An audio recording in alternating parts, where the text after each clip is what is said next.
warahmatullahi wabarakatuh. Ketemu lagi dengan saya dari sini dari kelas 3B Farmasi Stikes Bakti Mandala Husada Selawi. Nah, pada kesempatan kali ini saya dari kelompok 1 akan menyampaikan materi tentang reaksi obat yang tidak dikehendaki dan interaksi obat. Jangan lupa ditonton ya. Jadi, ROTD atau reaksi obat yang tidak dikehendaki adalah respon terhadap obat yang membahayakan atau tidak diharapkan yang terjadi pada dosis lazim dan dipakai oleh manusia untuk tujuan profilaksis, diagnosis, maupun terapi. Nah, pengertian dari profilaksis itu sendiri adalah tindakan yang diambil untuk menjaga kesehatan dan mencegah penyebaran penyakit. Perlu digarisbawahi bahwa ROTD terjadi pada dosis normal, bukan karena kelebihan dosis atau toksisitas maupun penyalahgunaan obat ya. Selanjutnya, pada penggolongan obat itu dibagi menjadi dua, ada reaksi tipe A dan reaksi tipe B. Pada reaksi tipe A, reaksi yang muncul secara berlebihan di mana reaksi ini itu terikat dengan dosis obat yang diminum. Nah, ciri-cirinya itu seperti dapat diramalkan dari pengetahuan farmakologinya. Tentu tergantung dosis, morbiditas tinggi, mortalitas rendah, dan dapat ditangani dengan pengurangan dosis dengan angka kejadian tinggi. Sedangkan pada reaksi tipe B, itu reaksi ini tuh yang sangat aneh dan tidak terikat sama sekali dengan dosis, yaitu dengan kebalikannya. Nah, keanehan yang terjadi pada reaksi tipe B ini tidak berhubungan dengan farmakologi obat pada umumnya. Misalkan hemolisis dengan metildopa atau trombosetilponia dengan penghambat ACE atau angiotensin converting enzyme inhibitor. Nah, reaksi ini tuh terjadi tanpa terikat dengan dosis, namun berkaitan dengan sistem metabolisme obat dan sistem imun tubuh penderita. Lalu, jarang tergantung dosis, morbiditas rendah, mortalitas tinggi, dan dapat ditangani hanya dengan penghentian pengobatan serta angka kejadian yang rendah.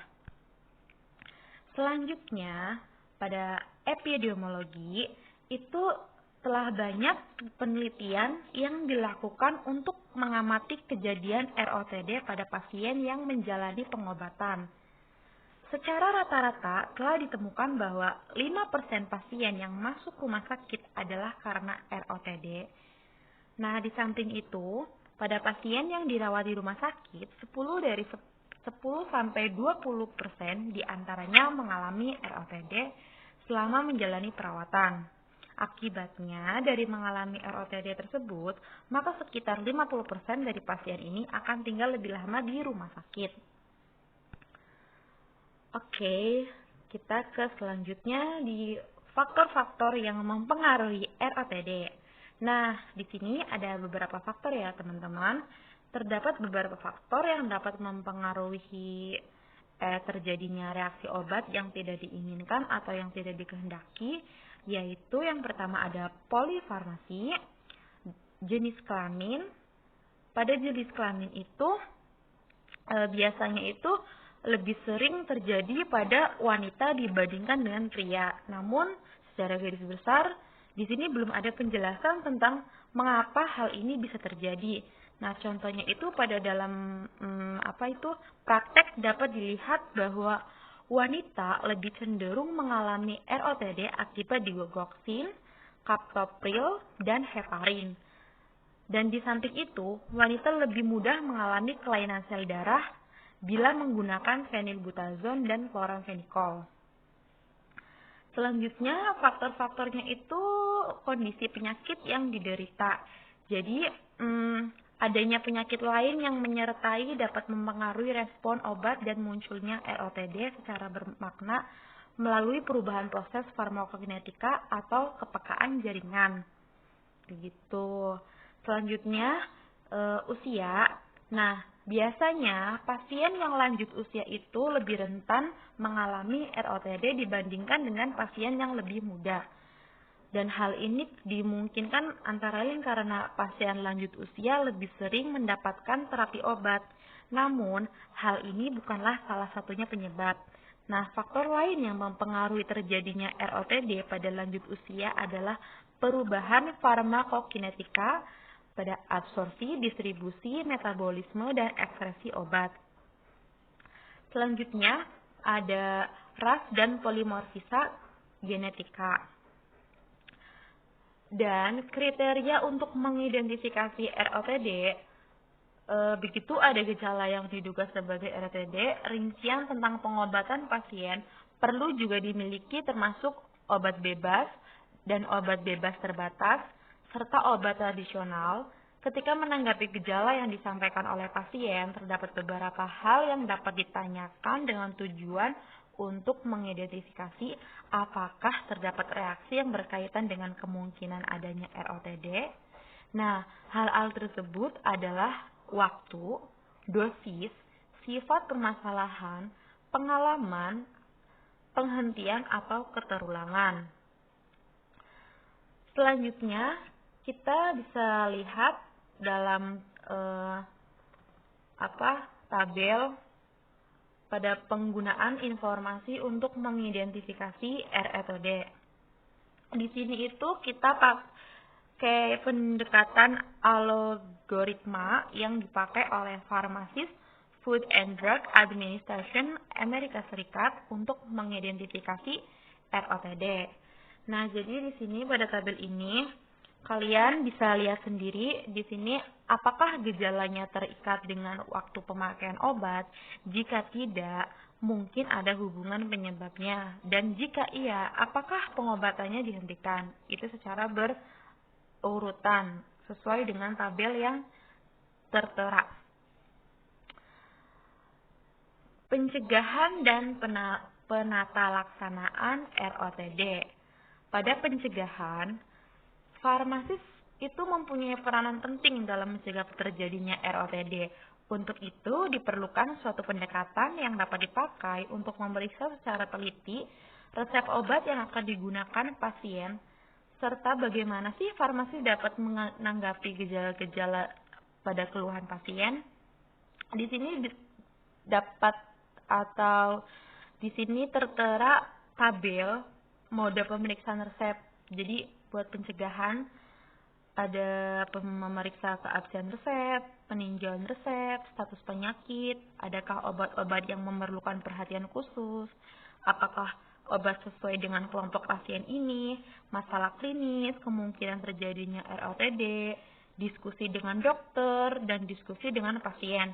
Sebagai contohnya, kita begini nih, menghentikan pemberian penghambat adrenoseptor beta atau beta blocker bagi penderita asma karena dapat memperburuk asmanya atau memberikan konseling agar pasien yang menggunakan obat-obat AINS agar diminum setelah makan untuk mencegah iritasi pada saluran cerna.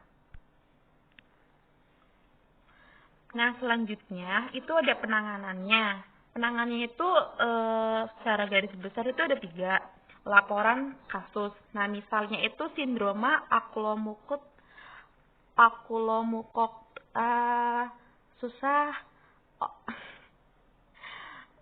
agak ribet. Okulomukokutaneus yang ditimbulkan oleh praktolol. Selain itu juga menimbulkan sindroma praktolol yang ditandai dengan timbulnya gatal-gatal seperti psoriasis, mata kering, fibrinose, peritonitis, dan sindroma yang menyerupai lupus. Nah, akhirnya obat ini tuh digolongkan beta blocker ini tuh beta blocker ini tuh ditarik dari pasaran gitu. Selanjutnya, penelitian cohort merupakan investigasi longitudinal dengan membandingkan kelompok pasien yang menggunakan obat dan pasien yang tidak menggunakan obat tertentu. Jadi di penelitian cohort ini dibandingkan ya. Jadi kalau misalkan ada angka kejadian pada kelompok yang menggunakan dengan yang tidak menggunakan obat akan memberikan perkiraan resiko terjadinya ROTD atau reaksi obat yang tidak dikehendaki. Lalu yang terakhir itu ada metode penelitian kasus kontrol. Nah, dilakukan dengan membandingkan penggunaan obat pada pasien, baik yang disertai atau tanpa adanya status yang spesifik. Nah, pada materi selanjutnya yaitu interaksi obat. Apa sih interaksi obat? Jadi, interaksi obat itu perubahan efek obat ketika dikonsumsi bersamaan dengan obat lain atau dengan makanan dan minuman tertentu. Nah, interaksi itu dibagi menjadi 3. Ada interaksi farmasetik, interaksi farmakokinetik, dan interaksi farmakodinamik. Pada interaksi farmasetik, interaksi farmasetik itu sendiri adalah interaksi obat dengan obat lainnya sebelum obat itu digunakan oleh seseorang. Jadi, ini sudah digarisbawahi sebelum obat masuk ke dalam tubuh interaksi. Nah, contoh kasusnya itu misalnya obat A dan obat B. Ketika obat ini diinjeksi, jika ini dicampur bersamaan, maka terjadi endapan.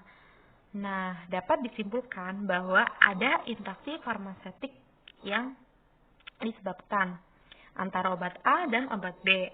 Solusinya itu bahwa obat ini itu tidak boleh dicampur. Pada interaksi farmakokinetik, yaitu proses obat itu masuk ke dalam tubuh, maka tubuh akan memproses memproses tadi terdiri dari diantaranya ada adsorpsi, distribusi, metabolisme, dan ekspresi.